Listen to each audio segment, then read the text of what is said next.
Well, like everyone else, I'm sure, I'm pretty much glued to the US election results. And it's a fascinating process. And certainly nobody's going to be able to blame the end result, whatever it is going to finally be, on lack of voter turnout. So kudos there. Excellent, excellent turnouts. But you know what I'm noticing as I'm watching is everywhere you see the vote, it's like 49-1 to 50.2 or something. It really looks to me like the vast majority of the American public is either a right of centrist or a left of centrist. And that's not a big surprise to me, because that's also how it is in Canada. But somehow or other, during the party leadership phase, or in the US, I guess we're going to call it the primaries phase, these rightist parties, or rightist interests, and leftist interests have been sort of taking over the mainstream. And in the US, I can see how that happens in a moment of passion, because in the end, you're only going to go to the polls with two parties. So, maybe it's the will of the right that they be represented by the far, far right, and vice versa. In Canada, it's a little bit more complex, because our system is really set up so that we could have left party and a right party and a right of center party and a left of center party. And when I was young, that was a lot how certainly BC looked, and I think the federal stage looked as well.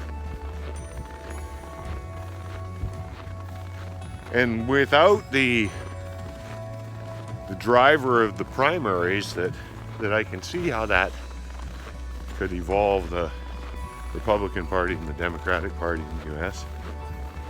Without even having that, though, in a lot of places we've had the exact same thing take place, or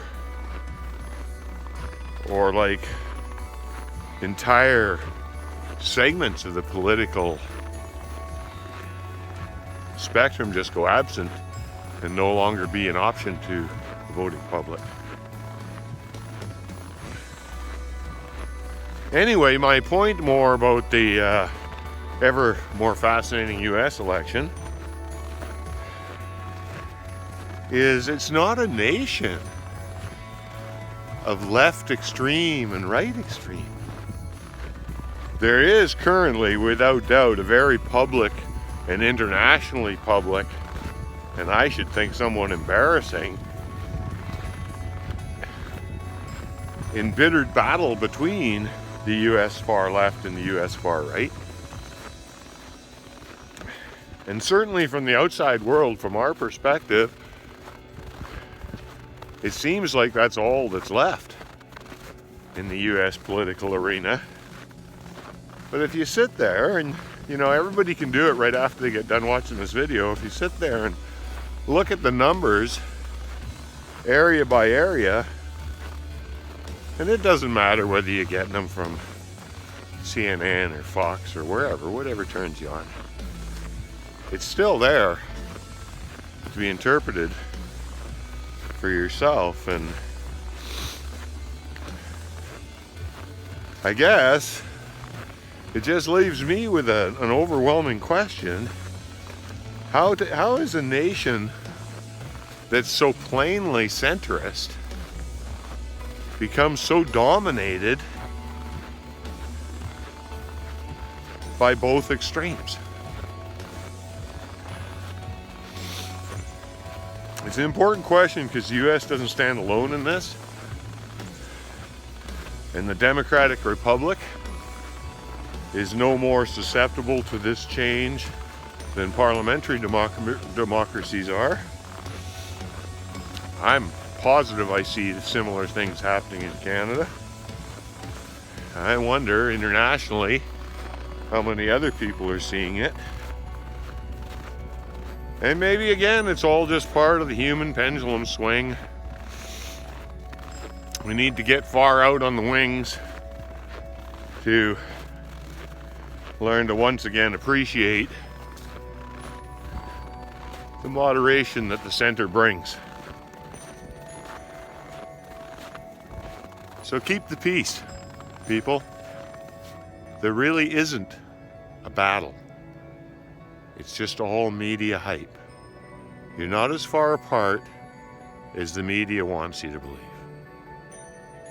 Just saying. Have a nice day.